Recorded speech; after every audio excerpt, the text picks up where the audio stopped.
আপোনালোকেও হয়তো ডিএমইৰ form fill up কৰিলে আৰু আমাৰ তাত অহা মেছেজবোৰৰ ভিতৰত এটি কমন মেছেজ হৈছে ডিএমইৰ জেনেৰেল সায়েন্সখনৰ কাৰণে প্ৰিপাৰেচন ক'ৰ পৰা কৰিব আপোনালোকে হয়তো ডিএমইৰ প্ৰিভিয়াছ ইয়াৰ কুৱেশ্যন পেপাৰত সায়েন্সৰ কুৱেশ্যনবোৰো দেখিছে এতিয়া আৰু চিন্তা কৰি নাথাকিব ই কহিপাতে ডিএমইৰ এটি কম্প্ৰিহেনসিভ বেটচ ষ্টাৰ্ট কৰিছে য'ত আপোনালোকে জেনেৰেল সায়েন্সখনৰ লগতে গোটেইকেইটা সাবজেক্টৰ গাইডেন্স লাভ কৰিব আৰু খুব ইম্পৰ্টেন্ট এই বেটচটোত আপোনালোকক অসমীয়া আৰু ইংৰাজী দুটা মাধ্যমতে পঢ়ুৱা হ'ব আৰু এই বেটচটোত আপোনালোকে 5টাকে ফুল লেন্থ মক টেষ্ট লাভ কৰিব সবিশেষ জানিবৰ কাৰণে তলত দিয়া নম্বৰ দুটাত কন্টেক্ট কৰিব পাৰে ধন্যবাদ নমস্কাৰ গুড ইভিনিং মই ৰিমঝিম পাঠক আপোনালোক সকলোকে পুনৰবাৰ ই কহিপাতৰ আন এটি ক্লাছলৈ স্বাগতম জনাইছো আৰু আজিৰ ক্লাছটোত আমি ডিসকাস কৰিম ডিএইচএস ডিএমই লগতে আসাম পুলিচৰ কাৰণে ইম্পৰ্টেন্ট কিছুমান জেনেৰেল সায়েন্সৰ কিছুমান ইম্পৰ্টেন্ট কুৱেশ্যন যিবোৰ সচৰাচৰ আমি পৰীক্ষাবোৰত দেখা পাওঁ আগতে কেনেকুৱা ধৰণৰ কুৱেশ্যন আহিছিলে সেইবোৰ টপিকৰ বা সেই কুৱেশ্যনবোৰৰ ওপৰত বেছ কৰি নেক্সট কেনেকুৱা ধৰণৰ কুৱেশ্যন অহাৰ চান্স আছে সেই গোটেইখিনি আজি আমাৰ ক্লাছটোত আমি ডিসকাস কৰিবলৈ চেষ্টা কৰিম যদি আপোনালোকে ক্লাছটো ভাল পায় আপোনালোকৰ বন্ধু বান্ধৱীৰ হৈতেও শেয়াৰ কৰিব লাইক এটা কৰি দিব আৰু কেনেকুৱা পালে হেতু আপোনালোকে ফিডবেকটো দিবলৈ নাপাহৰিব আগবাঢ়িছো ক্লাছটোৰ ফালে আৰু প্ৰথমতে আপোনালোকক জনাব বিচাৰো যদি আপোনালোকে ই কুহিপাতৰ হৈতে জড়িত হৈ থাকিব বিচাৰে লগতে ডেইলি কাৰেন্ট এফেয়াৰ্স আপোনালোকে বিচাৰে ই কুহিপাতৰ টেলিগ্ৰাম চেনেলটো জয়েন কৰিব পাৰিব আৰু এটো মোৰ টেলিগ্ৰাম চেনেল জিকে উইথ ৰিমঝিম মেম য'ত আপোনালোকক মই ক্লাছৰ পিডিএফ এইবোৰ দিও যদি বিচাৰে জয়েন কৰি ল'ব ওকে আগবাঢ়িছো আমাৰ প্ৰথমটো কুৱেশ্যনৰ ফালে তো সায়েন্সৰ কুৱেশ্যন আজি ডিসকাস কৰিম সায়েন্স বহুতে টান পায় আৰু টান পাবলগীয়া একো নাই কেনেকে ইজিকে আপোনালোকক সায়েন্স পঢ়াব পাৰি মই হেতু চেষ্টা কৰিম আৰু কেনেকুৱা বস্তুবোৰ আমি সায়েন্সৰ কেনেকুৱা বস্তু পঢ়িব লাগিব সেইখিনি জনাটো খুব দৰকাৰ মোৰ ক্লাছবোৰ চাই থাকিব আপোনালোকে নিজে আইডিয়া কৰিব পাৰিব কেনেকুৱা বস্তুবোৰ পঢ়িব লাগিব ওকে সো প্ৰথম কুৱেশ্যনটো কি সুধিছে who is the father of modern chemistry আধুনিক ৰসায়ন বিজ্ঞানৰ পিতৃ বুলি ক'লে কাক কোৱা হয় আমি যেহেতু সায়েন্সৰ ফালে আগবাঢ়িছো সায়েন্সত আমি ফিজিক্স কেমিষ্ট্ৰি বায়োলজি পাও ৰাইট তো আমি সেই কেমিষ্ট্ৰি বা ৰসায়ন বিজ্ঞানৰ পিতৃ বুলি যদি চাও কাক জনা যায় অপশন কি হৈ যাব অপশন সি হ'ব correct answer Lavoisier okay clear next question the boiling point of water is পানীৰ উতলাংক হল এটো বহুতে ভুল কৰিব এতিয়া ভাবাটো আপোনালোকৰ ঠিকই আছে বাট অকমান বেলেগ ফালেৰে গৈছে বহুতে কি কৰিব যদি বয়লিং পইণ্ট বুলি দেখিছে উতলাংক বুলি দেখিছে বহুতে 100 কে দি আহিব অৰ্থাৎ যেটো অপশন ডি আছে বাট এটো আমাৰ ইনকাৰেক্ট হ'ব কিয় কাৰণ আমাক এতিয়া আমি ইয়াতে কি দেখিছো ইউনিট টু কে বুলি দিছে আমি এনেকুৱাকে টেম্পাৰেচাৰত আমি যদি ইউনিট ফাইন কৰো আমি ডিগ্ৰী টু পাও ডিগ্ৰী সেলসিয়াস তাৰপাছত আমি ডিগ্ৰী ফাৰেনহাইটতো আমি ফাইন কৰো আৰু এফালে কি হয় কে দিছে মানে কেলভিন হয় ওকে সো ইয়াতে আমাক কেলভিন বুলি দিছে কেলভিন বুলি দিলে যদি 100 কেলভিন দিয়া আপোনালোকে ৰং হ'ব কিয় কাৰণ 0 degree Celsius is equal to 273 kelvin হয় অলমোস্ট 273 কেলভিন আৰু আমি কি জানো পানীৰ উতলাংক কিমান হয় 100 ডিগ্ৰী সেলসিয়াস তো 100 ডিগ্ৰী সেলসিয়াস হলে 273 লগত 100 প্লাস কৰি দিয়ক কিমান হৈ যাব 373 কেলভিন তো আমাক ইয়াতে আমি ইউনিট কেটা ভালকে মন কৰিব লাগিব পানীৰ উতলাংক বা বয়লিং পইণ্ট বুলি ক'লে এটো হৈ যাব 373 কেলভিন আৰু যদি আমাক ডিগ্ৰী সেলসিয়াস বুলি কয় তেতিয়াহে আমি 100 ডিগ্ৰী সেলসিয়াস বুলি কম clear next question dry ice is গোটা বৰফ হৈছে ড্ৰাই আইসটো একচুয়ালি কি হয় কাৰ্বন ডাই অক্সাইড হয় বাট কাৰ্বন ডাই অক্সাইড কি হয় আমাৰ কাৰ্বন ডাই অক্সাইড কোনটো ষ্টেটৰ কথা আমাক কোৱা হৈছে কাৰ্বন ডাই অক্সাইড যেটো কঠিন অৱস্থাত থাকে লিকুইড সলিড অৱস্থাত থাকে সলিড ষ্টেটত থাকে হেতুৱে হৈছে আমাৰ ড্ৰাই আইস অৰ্থাৎ carbon dioxide in solid state গোটা অৱস্থাত যেটো কাৰ্বন ডাই অক্সাইড থাকে হেতুকে আমি ড্ৰাই আইস বা আমি শুকান বৰফ বুলি কও ওকে আমি এটুক অসমীয়াত শুকান বৰফ বুলি কও next question which of the following metals can be cut easily with a knife অৰ্থাৎ এনেকুৱা এটা ধাতু আছে যিবোৰক আমি কটাৰিৰে সহজে কাটিব পাৰো আমাৰ এক্সামপুলৰ কাৰণে এটা ইম্পৰ্টেন্ট টপিক হয় মেটেল এন্ড নন মেটেল অৰ্থাৎ ধাতু আৰু অধাতু ধাতু আৰু অধাতুৰ আমাৰ ৰিএকচনৰ কথা সুধিব পাৰে এসিডৰ লগত ৰিএক্ট কৰিলে কি হ'ব পাৰে বা ধৰি লওক আমাক ফিজিক্যাল প্ৰপাৰ্টিবোৰৰ কথা সুধিব পাৰে যে কোনটো যেনেকে এটো আমাক দিলে ইজিলি কটাৰিৰে কাটিব পাৰি নাইবা আমাক সুধিব পাৰে যে লিকুইড ষ্টেটত কোনটো থাকে তো এনেকুৱা বিভিন্ন ধৰণৰ কোৱেশ্চন সুধিব পাৰে তো আমাক এটো সুধিছে যে আমি ইজিলি কটাৰিৰে কোনটো ধাতুক কাটিব পাৰো বুলি কৈছে তো ইয়াতে আমাৰ আনসাৰটো কি হৈ যাব অপশন ইয়াতে আমাৰ শুদ্ধ উত্তৰ কি হৈ যাব পাৰা বুলি যদি দিয়ে মাৰ্কিউৰি বুলি যদি দিয়ে তেতিয়াহ'লে এইটো ৰং হ'ব বিকজ মাৰ্কিউৰি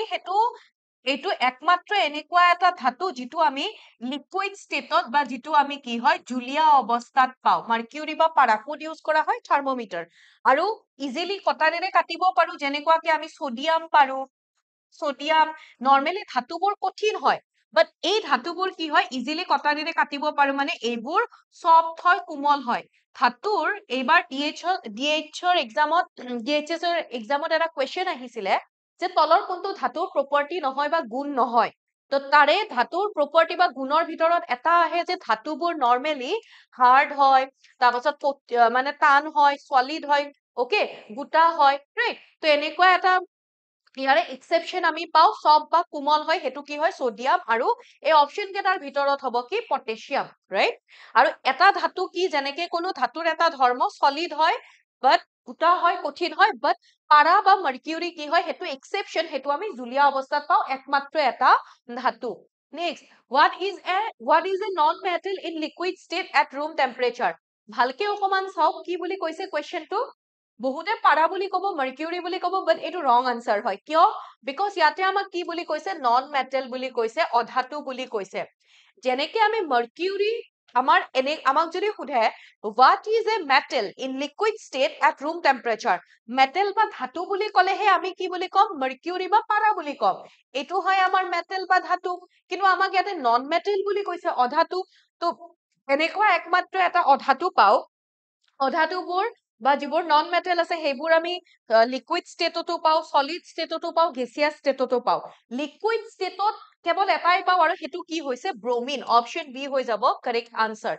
নেক্সট কুৱেশ্যন ইয়াতে আমাক সোধা হৈছে যে পালেং শাকত কোনটো এচিড পোৱা যায় আমাক সুধিব পাৰে বিলাহীত কি পাওঁ পৰুৱাৰ শুঙত কি পাওঁ তাৰপাছত আমি তেতেলী টেঙাত কি পাওঁ দৈত কি পাওঁ এনেকুৱা বিভিন্ন আমাক এচিডবোৰৰ কথা সোধে যে এই বস্তুবোৰত আমি কি এচিড পাওঁ আমাক ইয়াতে সুধিছে পালেং শাকৰ কথা পালেং শাক খাই আপোনালোকে পালেং শাকত কোনটো এচিড পোৱা যায় বুলি যদি সোধে তেতিয়াহ'লে আমাৰ আনসাৰটো কি হৈ যাব অক্সেলিক এচিড ওকে সাইট্ৰিক এচিড বুলি ক'লে যেনেকে লেমন নেমু টেঙা তাৰপাছত যিবোৰ সাইট্ৰাছ ফুড আছে সেইবোৰত আমি সাইট্ৰিক এচিড পাওঁ ফৰ্মিক এচিড বুলি ক'লে পৰুৱাৰ শুঙত ফৰ্মিক এচিড পোৱা যায় then which of the following metals occur in nature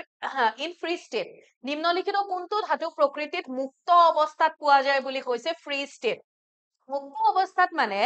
যেনেকে ধৰি লওক মই লোৰ কথা কলো লো মানে হয় আইৰন তো আইৰন আমি নৰ্মেলি থৈ দিলে আইৰনে অক্সিজেনৰ লগত বিক্ৰিয়া কৰিব ৰাইট পানী আৰু অক্সিজেনৰ লগত বিক্ৰিয়া কৰি আইৰনত বা লোত কি হয় মামৰে ধৰে তো তেনেকুৱাকে ধাতুবোৰে কোনোবা নহয় কোনোবাৰ লগত অক্সিজেন পানী বা এনেকুৱাৰ লগত বিক্ৰিয়া কৰে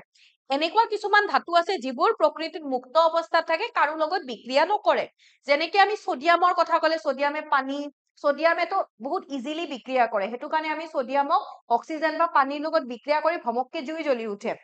বহুত ফাষ্ট হয় সেইটো কাৰণে আমি সোডিয়ামক কি হয় কেৰচিনত ডুবাই ৰাখো এলুমিনিয়াম অক্সাইড সেইবোৰ দেখিছে ওৰ বা আকৰ যে আমি পাওঁ তাৰ মানে বিক্ৰিয়া কৰে আইৰন কৰে কোনো ইয়াতে কি হ'ব গোল্ড সোণ সেইটো কাৰণে আমি সোণক কি হয় গা ধুলেও আমি সোণ পিন্ধিব পাৰো সেইবোৰ অৰ্নামেন্টস পিন্ধি পেলাই আমি অলংকাৰ পিন্ধিও আমি পানী চানী লগাব পাৰো কাৰণ সেইবোৰ প্ৰকৃতিত থাকিলে সেইবোৰ মুক্ত অৱস্থা থাকে কাৰো লগত ইমান ইজিলি বিক্ৰিয়া নকৰে okay then a solution turns blue litmus red its pH is likely to be এটা দ্ৰৱত নীলা লিটমাছ ৰঙা হৈ পৰে ইয়াৰ pH কিমান হ'ব okay pH মানে কি হয় পাৱাৰ অফ হাইড্ৰোজেন আৰু মানে সেই দ্ৰৱটোত সেইটো এচিড নে ক্ষাৰক সেইটো আমি কেনেকে নিৰ্ধাৰণ কৰো তাতে হাইড্ৰোজেনৰ মাত্ৰা বা হাইড্ৰোজেন কিমান এমাউন্টত আছে সেইটো হয় আমাৰ pH তো হাইড্ৰোজেনৰ মাত্ৰাটো যদি আমি গম পাও তেতিয়াহলে আমি ক'ব পাৰিম সেইটো এচিড হ'ব নে সেইটো বেছ হ'ব বা ক্ষাৰক হ'ব এতিয়া এচিড pH ৰ কথা যদি চাও নৰ্মেল pH স্কেলৰ সেইটো কিমান হৈছে 0 ৰ পৰা 14 লৈকে থাকে এচিড তাৰপাছত নিউট্ৰেল মানে অসমীয়াত শুদ্ধ অসমীয়াটো হয় প্ৰশমন আৰু এইফালে আমাৰ বেছ ক্ষাৰক যদি কিবা এটা আমাৰ যদি সলিউশন বা দ্ৰবৰ যদি pH 7 হয় তেনেহলে সেইটোক আমি নিউট্ৰেল বুলি কওঁ না সেইটো এচিড হ'ব না সেইটো ক্ষাৰক হ'ব 7তকে যদি কমি আহি থাকে তাৰ মানে 6ৰ পৰা অৰ্থাৎ 0ৰ পৰা 6 লৈকে যদি হয় 0 1 2 3 4 5 6 তেতিয়াহলে সেইটো হ'ব এচিড আৰু আমাৰ 7ৰ অৰ্থাৎ 8ৰ পৰা আমি যদি চাও 8ৰ পৰা যদি ইফালে 7ৰ পৰা এনেকে বাঢ়ি 14 তাৰ মানে 8 ৰ পৰা যদি 14 ৰ ভিতৰত হয় তেতিয়াহলে হেতুক আমি ক্ষাৰক বা বেছ বুলি কওঁ আমাক ইয়াতে কি সুধিছে a solution turns blue litmus red blue litmus কি হয় litmus indicator বুলি আমি কব পাৰো অৰ্থাৎ সেই litmus পেপাৰৰ জৰিয়তে হেতু দ্ৰৱটো এসিড নে ক্ষাৰক হেতু আমি নিৰ্ধাৰণ কৰিব পাৰো এতিয়া ধৰি লওক কিবা এখন ব্লু লিটমাছ আছে আৰু এখন ৰেড লিটমাছ আছে ব্লু লিটমাছখন যদি ৰেড হয় ৰেড কালাৰ য'ত আমি পাম হেতু আমাৰ কি হ'ব এসিড ৰেড লিটমাছখন যদি ব্লু হয় তেতিয়াহলে B4 ব্লু আৰু B4 কি হ'ব বেছ বুজি পাইছে আকৌ যদি ব্লুখন ব্লুৱে হৈ থাকে ব্লুখন ব্লু হৈ আছে বেছ ৰেডখন ৰেডে হৈ আছে তাৰ মানে কি হ'ব হেতু এসিড আমাক সুধিছে ব্লু লিটমাছ ৰেড ৰেড হৈছে মানে কি বুজি পালো হেতু আমাৰ কি হৈছে এসিড হৈছে ৰাইট ৰেড হৈছে মানে কি বুলি কলো এসিড তেনেহলে pH কিমান হ'ব এসিডৰ pH আমি কিমান পাইছিলো 0 ৰ পৰা 6 তো ইয়াতে 7 হলে নিউট্ৰেল 8 হলে বেছ 14 হলে বেছ আনসাৰ কি হৈ যাব 0 আই হোপ বুজি পাইছে ক্লিয়াৰ হৈছে ওকে ক্লিয়াৰ হৈছে নে বুজি পাইছে যদি বুজি পাইছো বুলি কব বুজি পোৱা নাই যদি কোনখিনি বুজি পোৱা নাই কব নেক্সট ক্লাছত আৰু ভালকে বুজাই দিম ওকে নেক্সট কোৱেশ্চনৰ ফালে আগবাঢ়িছো what is the chemical symbol of tin এনেকুৱাকে আমাক কেমিকেল সিম্বলবোৰৰ ওপৰত কোৱেশ্চন সোধে এইটো আমাক সুধিছে টিন অৰ্থাৎ ৰাসায়নিক চিহ্ন কি হয় এতিয়া ডিএমইৰ এক্সামত হয়তো আমাক অসমীয়াত নিদিবও পাৰে কিন্তু যাতে এক্সামত গৈ খেলি মেলি নালাগে ইয়াতে অসমীয়া ইংলিছ যাতে দুটাই ধৰিবও পাৰে ইংলিছ বুলি ক'লেও ইংলিছ ৱৰ্ডটো কোনটো হয় সেইটো কাৰণে মই একেলগে দি দিছো কিন্তু প্ৰিভিয়াছ ইয়াৰ কোৱেশ্চন পেপাৰ যদি চাও ইংলিছতে আহিছে সো সেইখিনি অকমান আপোনালোকে ধ্যান ৰাখিব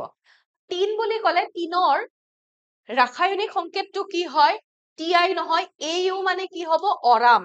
অৰাম মানে আমাৰ যি গোল্ড আছে গোল্ডৰ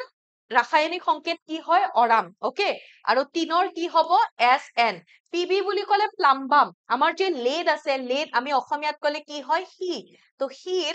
হিৰ লেডৰ হয় হিৰ যেটো হি বুলি কও লেড তাৰে হয় প্লাম্বাম পিবি ৰাসায়নিক সংকেতটো পিবি আৰু টিনৰ হয় ষ্টেনাম মানে হৈছে SN এউ মানে তো পালো গোল্ড ৰাইট এতিয়া আমাক যদি সুধে সিলভাৰৰ কি হয় সিলভাৰৰ কি হ'ব AG argentum AG silver okay next question which one is filled in the bulb of a thermometer thermometer এটাৰ বাল্বত কোনটো ভৰ্তি কৰা হৈছে তাৰ মানে থাৰ্মোমিটাৰৰ বাল্বত কি থাকে থাৰ্মোমিটাৰত আমি কি ইউজ কৰো আমি পাৰা ইউজ কৰো ৰাইট পাৰা মানে কি হয় থাৰ্মোমিটাৰত আমি মাৰ্কিউৰি ইউজ কৰো ঠিক আছে then what is the full form of LPG LPGৰ সম্পূৰ্ণ ৰূপটো কি হয় LPGৰ সম্পূৰ্ণ ৰূপ হৈছে liquefied petroleum gas তো ইয়াতে কোড আছে liquefied petroleum gas option D হৈ যাব correct answer again আমাক সুধিছে what is the full form of CNG CNGৰ সম্পূৰ্ণ নেমটো ফুল ফৰ্মটো কি হয় compressed natural gas তো compressed natural gas হলে option B হৈ যাব correct answer next bronze is an alloy of বহুতে এইটোত কি কৰিব কপাৰ আৰু জিংক দিব যদি আমাক ব্ৰাছ বুলি কয় এই ব্ৰাছ মানে দাঁত ঘহা ব্ৰাছৰ কথা কোৱা নাই পিতলৰ কথা কোৱা হৈছে ওকে যেটো আমি অসমীয়াত পিতল বুলি কওঁ ব্ৰাছৰ ব্ৰাছ এলয় মানে মিশ্ৰণ বা আমি মিশ্ৰণ নকৈ পেলাই এলয়টোৰ শুদ্ধ অসমীয়াটো হৈছে শংকৰ ধাতু মানে কি হয় এলয় মানে ধৰি লওক দুটা বেলেগ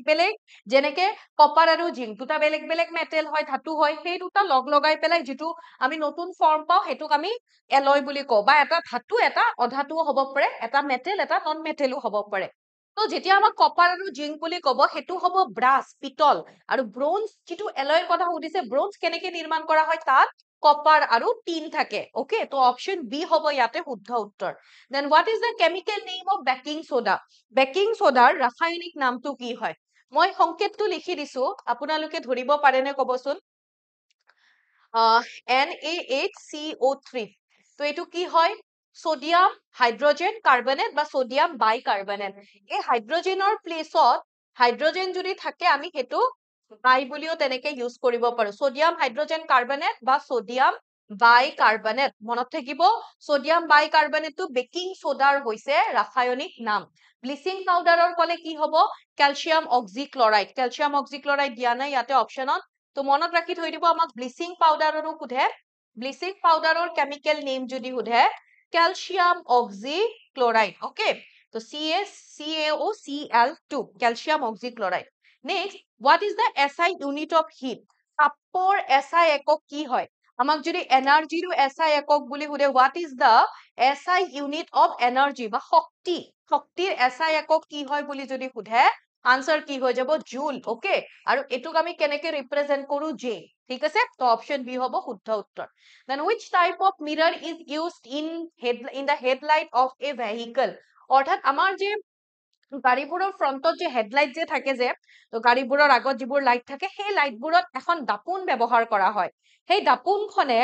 দাপোনখন কি হয় সেইটো সুধিছে। এইখন ধৰি লওক গাড়ীটোৰ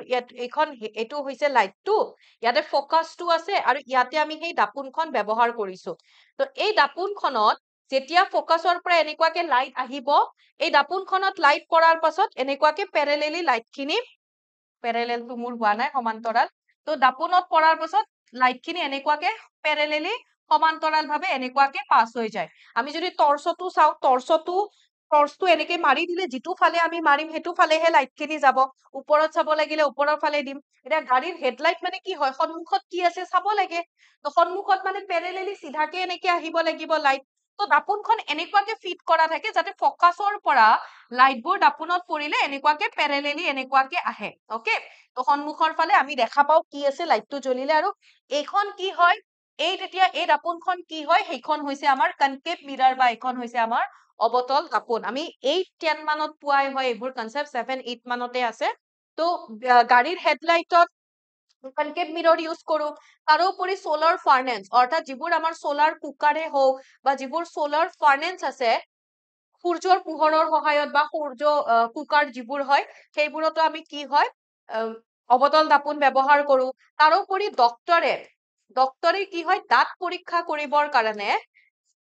দন্ত চিকিৎসক এগৰাকীয়ে, ডেন্টিষ্ট এগৰাকীয়ে, ডক্টৰ মানে ইয়াতে ডেন্টিষ্ট বুলি যদি কওঁ, ডেন্টিষ্ট এগৰাকীয়েও দাঁত চাবৰ কাৰণে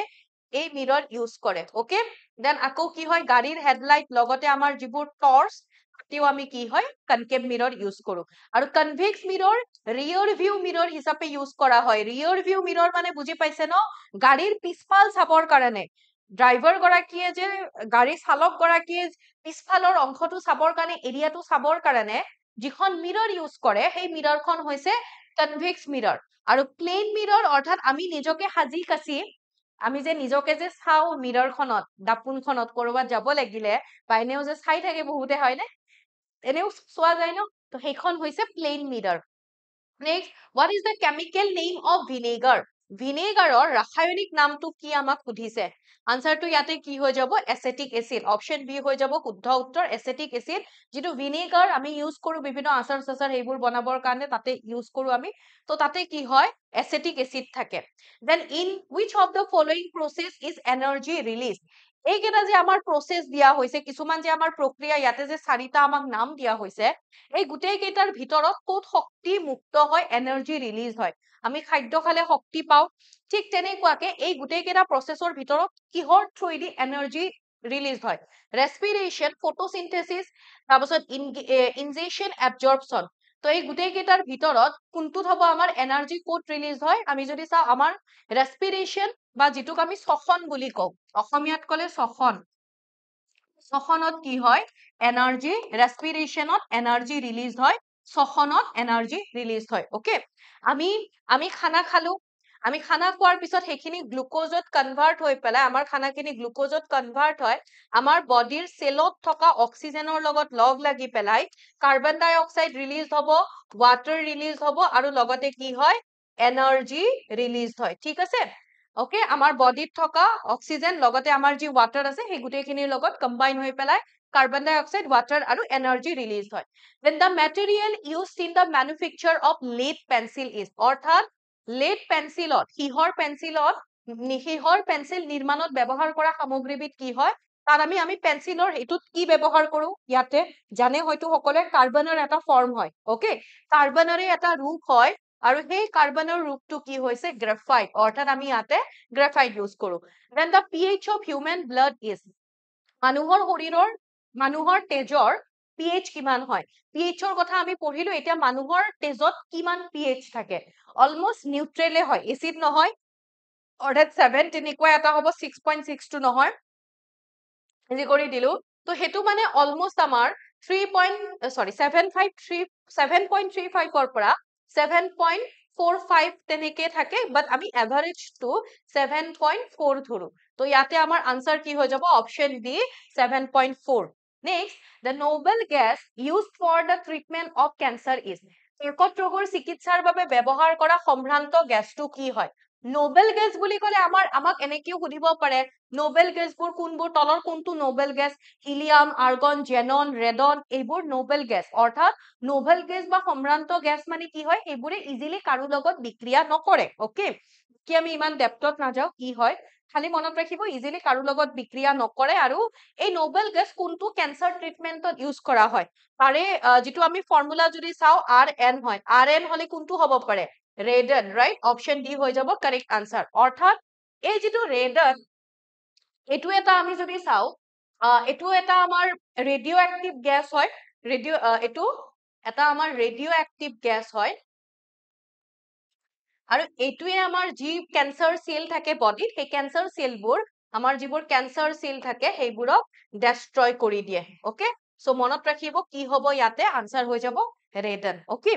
next question which of the following cell organelles is called suicidal bag of the cell অৰ্থাৎ আমাৰ কোষৰ কোনটো কোষ অংগাণু আমি কোষৰ আত্মঘাতী মোনা বুলি কও আমাক যদি সুধে power house of the cell mitochondria কি হয় power house of the cell অৰ্থাৎ কোষৰ শক্তিৰ ভঁৰাল হয় right power house of the cell কোষৰ শক্তিৰ ভঁৰাল কিন্তু আমাক যদি কোষৰ আত্মঘাতী মোনা অৰ্থাৎ সুইসাইডাল বেগ বুলি যদি কয় হেতু হ'ব অপশন এ তাৰ মানে lysosome next which of the following metals can be easily cut with neem এটু দুবাৰ আহিলে এবাৰ আমি কৰিলো then fertilization in human takes place inside মানুহৰ নিষেচন কিহৰ ভিতৰত হয় অৰ্থাৎ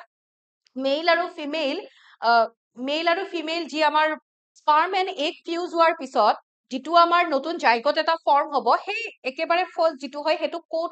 কোট হে ফিউজনটো হয় বুলি আমাক সুধিছে ফাৰ্টিলাইজেশন কোট হয় বুলি সুধিছে ইয়াতে গুটেই কেইটা অপশনৰ ভিতৰত অপশন ডি হ'ব কাৰেক্ট আনসাৰ অভিদাক বা ডিম্ববাহী নলী বা যেটো আমাৰ ফেলোপিয়ান টিউব বুলিও ক'ব পাৰে ওকে অভিদাক বা ফেলোপিয়ান টিউব মনত ৰাখিব যেটোক আমি অসমীয়াত ডিম্ববাহী নলী বুলি কওঁ then which kind of mirror would be best suited for use in a solar cooker সৌৰ কুকাৰত ব্যৱহাৰ কৰাৰ বাবে কোন ধৰণৰ দাপোন সৰ্বোত্তম হয় অলপমান আগতে ক'লো কোন ধৰণৰ দাপোন আমি ব্যৱহাৰ কৰো সোলাৰ কুকাৰত কনকেভ মিৰৰ অৰ্থাৎ অবতল দাপোন ব্যৱহাৰ কৰো then angle of incidence of light on a mirror is always equal to the দাপোন এখনত পোহৰৰ আপতন কোণ সদায় সমান হয় angle of incidence বুলি ক'লে এটা আৰু মিৰৰ বুলি ক'লে মনত ৰাখিব মিৰৰত দাপোনত সদায় কি হয় ৰিফ্লেকশন হয় অৰ্থাৎ ৰিফ্লেকশন মানে হৈছে আমাৰ প্ৰতিফলন হয় ঠিক আছে অকমান মই বুজাই দিব চেষ্টা কৰিছো অকমান মনোযোগ দিব তেতিয়া আনসাৰটো বলে কি হয় চাই নহয় বুজি পেলাইহে আমি আনসাৰবোৰ কৰিব পাৰিম সায়েন্সৰ তো ধৰি লওক এখন আমাৰ এখন স্বচ্ছ পৃষ্ঠ আছে ওকে এখন স্বচ্ছ পৃষ্ঠ ইয়াতে কি হয় যদি কিবা এটা ৰশ্মি আহি পেলাই ইয়াতে এই পৃষ্ঠখনত বা আমি ধৰি ললো এখন আমাৰ মিৰৰ হয় মিৰৰৰ এটা সাইডত এনেকুৱাকে লেয়াৰ দিও আৰু লেয়াৰ দিয়া থাকে আৰু আমাৰ কি হয় ধৰি লওক এটা লাইট ৰে এনেকে আহিছে মিৰৰত স্ট্ৰাইক কৰিছে খুন্দা খাইছে এই লাইট ৰেটো এনেকে পাস হৈ যাব নোৱাৰে কিয় কাৰণ ইয়াতে যিটো আমি এনেকুৱাকে লেয়াৰ এটা দিছো পেইন্ট কৰিছো এইটোৱে কি হয় এই ৰশ্মিটো কেনেকে পাস হৈ যাব নিদিলে কি হ'ব দাপোনখনত যেতিয়া পোহৰ ৰশ্মি পৰিব খুন্দা খোৱাৰ পিছত এই পোহৰ ৰশ্মি পুনৰ এনেকুৱাকে যিটো পথেৰে আহিছিল তেনেকুৱাকে পুনৰ এনেকে উভতি যায় ওকে এই দাপোনত আহাৰ সময় যিডাল ৰশ্মি আহিছিলে সেইডাল ৰশ্মিক আমি এটা নাম দিও ইনসিডেন্ট ৰে বা আপতিত ৰশ্মি পুনৰ যে উভতি গল ৰশ্মিডাল সেই উভতি যোৱা ৰশ্মিডালক আমি কি বুলি কও ৰিফ্লেক্টেড ৰে বা আমি প্ৰতিফলিত ৰশ্মি বুলি কও আৰু ইয়াৰ মাজত আমি ধৰি লওক এডাল আমি নৰমেল বা এডাল আমি অভিলম্ব এনেকে কল্পনা কৰি ললো এই নৰমেল আৰু আপতিত ৰশ্মি বা ইনসিডেন্ট ৰেৰ মাজত এটা এংগল আমি যদি চাও এংগল ফৰ্ম হৈছে যেটো এংগল হৈছে এংগল অফ ইনসিডেন্স বা আপতন কোণ ঠিক তেনেকুৱাকে এই নৰমেল বা অভিলম্ব ডালৰ আৰু এই যিডাল ৰিফ্লেক্টেড ৰে বা প্ৰতিফলিত ৰশ্মি আছে ইয়াৰ মাজতো যদি চাও এটা এংগল ফৰ্ম হৈছে আৰু সেই এংগলটোক আমি নাম দিলো এংগল অফ ৰিফ্লেকশন বা প্ৰতিফলন কোণ এই যে দুটা এংগল পালো এংগল আই আৰু এংগল আৰ তাৰ মানে আপতন কোণ আৰু প্ৰতিফলন কোণ এই দুটা কি হয় সমান হয় তাৰ মানে angle of incidence and angle of reflection আৰ ইকুৱেল তো আমাক ইয়াতে কি সুধিছে angle of incidence of light of a mirror is always equal to, তাৰ মানে যিটো আমাৰ angle of incidence, যিটো আমাৰ আপতন কোণ থাকে সেইটো কাৰ সমান হ'ব, angle of reflection, তাৰ মানে প্ৰতিফলন কোণৰ সমান হ'ব, right? So option কি হৈ যাব, angle of reflection, okay? Option B হৈ যাব, এইটো হ'ব, ইয়াতে আমাৰ উল্টা পাল্টাকে আছে, প্ৰতিফলন কোণ, অপশ্যন ইয়াতে আমি যদি এইকেইটাত যদি চাওঁ, এইটো হ'ব অপশ্যন এ, অসমীয়াটো প্ৰতিফলন আৰু angle of reflection, okay okay. চ' মিৰৰ হলে ৰিফ্লেকশ্যন আৰু লেন্স বুলি ক'লে আমি কি পাম, তাতে ৰিফ্ৰেকশ্যন পাম। আৰু এইখিনি আছিল আজি আমাৰ কৰিবলগীয়া। আই হোপ ক্লাছটো ভাল পাইছে আপোনালোকে আৰু এই ক্লাছটোৰ পৰা উপকৃত হ'ব বুলি মই আশা কৰিছো। আৰু এনেকুৱা মই লৈ আহিম চায়েন্সৰ কুৱেশ্যন, আপোনালোকক যদি লাগে আপোনালোকে জনাব কেনেকুৱা ধৰণৰ কুৱেশ্যন লাগে, কিবা ডাউটছ থাকিলেও জনাব। লগ পাম আপোনালোকক নেক্সট এটি ক্লাছত। Thank you so much।